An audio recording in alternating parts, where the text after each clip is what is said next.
হাজার ব্যস্ততার ভিতরও নামাজ পড়তে পারা এটা সৌভাগ্যতার লক্ষণ। প্রিয় মানুষকে না দেখলে মন যেরকম ছটপট করে, যেদিন নামাজ পড়তে না পারার কারণে আপনার দিলের মধ্যে সেই ছটপটানি অনুভব করবেন, সেদিন বুঝতে পারবেন আপনার সেই নামাজটা রবের কাছে প্রিয় হওয়া শুরু হয়েছে। সুবহান। হাজার মানুষ আছে, কেউ অ্যালার্ম দিয়েও ফজরের ঘুমে উঠতে পারে না নামাজের জন্য। আবার এমন অনেক সৌভাগ্যবান পৃথিবীতে আছে যারা ফজরে মুয়াজ্জিন আজান দেওয়ার আগেই অটোমেটিক তাদের চোখটা খুলে যায়। চোখ খুলে যখন ঘড়িটা দেখে ঠিক আজানের কিছুক্ষণ আগেই ওনাদের চোখটা খুলে গিয়েছে। মনে রাখবেন, একটা মোবাইলের অ্যালার্ম আর একটা ইমানি অ্যালার্ম, একদিনে তার ইমানি অ্যালার্ম চালু হবে না। বান্দার চেষ্টায় যখন অটল থাকে, ধৈর্য ধরে যখন সহ্য করে রবের কাছে সাহায্য চাইতে থাকে, ওই চাওয়াটাই যেদিন কবুল হয়ে যাবে, সেদিন রব্বুল আলামিন বান্দার জীবনটাকে এমনভাবে সাজিয়ে দিবে, ফিদ দুনিয়া হাসানা তাও ওয়া ফিল আখিরাতি হাসানা, দুই জগতের হাসানা একসাথে সুন্দর, মহা সুন্দর হয়ে যাবে। সুবহান। আমরা মানুষ, ভুল করাটাই স্বাভাবিক। আমরা যারা আছি ইচ্ছায়ও ভুল করি, অনিচ্ছায়ও ভুল করি। চোখের গুনাহ, কানের গুনাহ, মুখের গুনাহ, হাতের গুনাহ, মোবাইলের গুনাহ চলে। আমরা গুনাহ করব, রব আগে থেকে জানে। আমরা জান্নাত পাওয়ার যোগ্যতা রাখি না, রব আগে থেকেই জানে।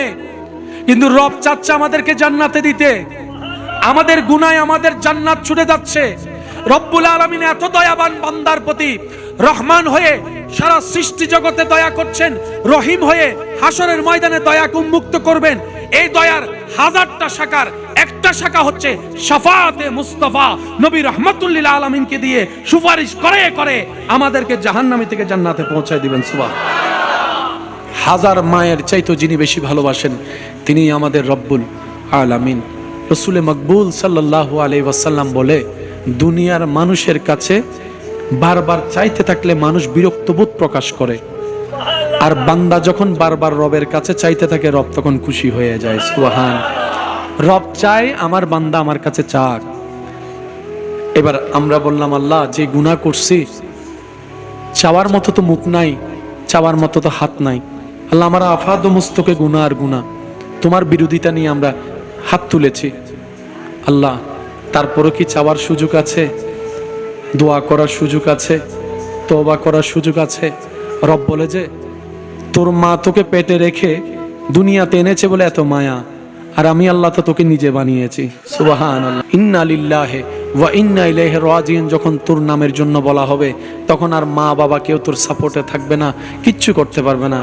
তখনও কিন্তু আমি রবটাই থাকবো তোর জন্য, আমার নবীটাই থাকবে তোর জন্য। বান্দারে লা তাকনাতু মির রাহমাতিল্লাহ। আল্লাহ কেন বলেছো তুমি এই মধুর করে এই আয়াতটা? রব বলে, লা তাকনাতু, কখনোই নিরাশ হইস না, কখনোই নিরাশ হইস না। 24টা ঘন্টার যেই কোনো সেকেন্ডে যখনই তোর মন চাইবে আমি রবের দরবারে হাজিরা দিতে, তুই ডাক দেওয়ার সাথে সাথে ফাজকুরুনি আযকুরুকুম, বান্দারে তোর ডাকতে দেরি হবে, আমি রবের উত্তর দিতে দেরি হবে না। সুবহান। বিপদ, দুঃখ, কষ্ট যার নসিবে আছে, জীবনে আছে, শুকরিয়া করেন। সুখের সময় রবের কথা মনে থাকে না, মনে পড়ে না। কষ্ট, বিপদ, রোগ আসলে রবের কথা বারবার মনে হয়। সেজন্য প্রেমিক বলে, ওই কষ্টটাই আমার জন্য নিয়ামত, যে কষ্টের কারণে আমি আমার রবকে স্মরণ করতে পারি। সুবহানাল্লাহ। ওই কষ্টটাও নিয়ামত আমার জন্য, ওই দুঃখটাও নিয়ামত, ওই অসুস্থতাও নিয়ামত, কারণ এই বিপদগুলার কারণে আমার দিল রবের স্মরণে মগ্ন হয়ে আছে। সুবহানাল্লাহ। আমাদের হায়াত কি আর বেশি দিন আছে? অর্ধেক হায়াত। তো শয়তানে যে ভুলগুলা করাইলো, গুনাহ পাহাড় বানাই দিল, কি করব? রব বলে যে, বান্দা যেহেতু তুই আমার, টেনশন করার দরকার নাই। সুবহানাল্লাহ, জোরে বলেন। যদিও গুনাহ করে আমার বিরোধিতা করছস, তারপর আমি রহমান, তারপরও চাই তোর ভালো হোক, তোর ভালো হোক, তুই জান্নাতে যা। আল্লাহ আমার করণীয় কি? রব বলে যে মন থেকে তওবা কর।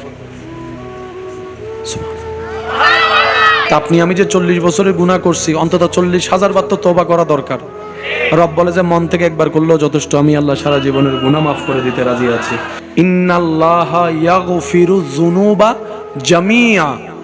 বান্দা তওবা করবি একবার, 40,000 গুনাহ থাকলে সেটাও মাফ করে দিতে রাজি আছে। সুযোগ আছে না নাই? তওবা করি নাই, দোষকার? বলেন বলেন বলেন। গত 3 মাসে কে কয়বার আল্লাহর কাছে তওবা করছি, লিস্টি যদি করি নিজের দোষ নিজেই ধরা পড়ে যাবে। আমরা সুযোগ থাকার পরও কাজে লাগাতে পারি। আল্লাহ তাআলাকে আমরা বললাম, আল্লাহ একা তো এই পথ চলতে পারবো না আমি। অনেক সময় নিজের আপনকেও বিশ্বাস করে ধোঁকায় পড়ে যাচ্ছে। টাকা ধার দিয়ে অনেক সময় 10 বছরও টাকা পাচ্ছি না। যার কাছে টাকা ধার দেওয়া হয় তার কাছে টাকা চাইলে নিজের ভিক্ষুক মনে হয়, সে এমন ভাবে পাট নিয়ে কথা বলে। আল্লাহ অনেক সময় বিদেশ থেকে আমরা টাকাটা পাঠিয়ে বিশ্বস্ত মানুষের কাছে দিয়ে বললাম জায়গাটা তুই কিনে নে, দেশে এসে দেখার পরে দেখলাম আমার কোনো নামই নেই, তার নামে সে রেজিস্ট্রি করে ফেলছে। অনেক সময় নিজের ছেলে মেয়ে বেঈমানি করছে, অনেক সময় নিজের বন্ধু বান্ধব স্ত্রী স্বামী বেঈমানি করছে। আল্লাহ এই রাস্তায় তো আমি একা চলতে পারবো না, আল্লাহ তোমার সাপোর্ট তো দরকার, তোমার সাপোর্ট দরকার। আল্লাহ পাক বলে যে তুই টেনশন করস কেন, আমি আছি তো। আল্লাহ তুমি কোথায় আছো? রব বলে যে নাহনু আকরব, আমি আল্লাহ তোর অনেক কাছে আছি। আল্লাহ কোথায় কাছে আছো? রব বলে যে তোর শরীরের শাহী রগের কাছেই আমি আল্লাহ আছি। আমি আল্লাহ তোমার শাহী রগেরও কাছে। আর আমার নবী রাহমাতুল লিল আলামিন, আমার নবীকে আমি আল্লাহ মুমিনদের জানেরও কাছে বানিয়ে দিয়েছি। সুবহানাল্লাহ। কাছে পেলাম আল্লাহকে, কাছে পেলাম নবীকে।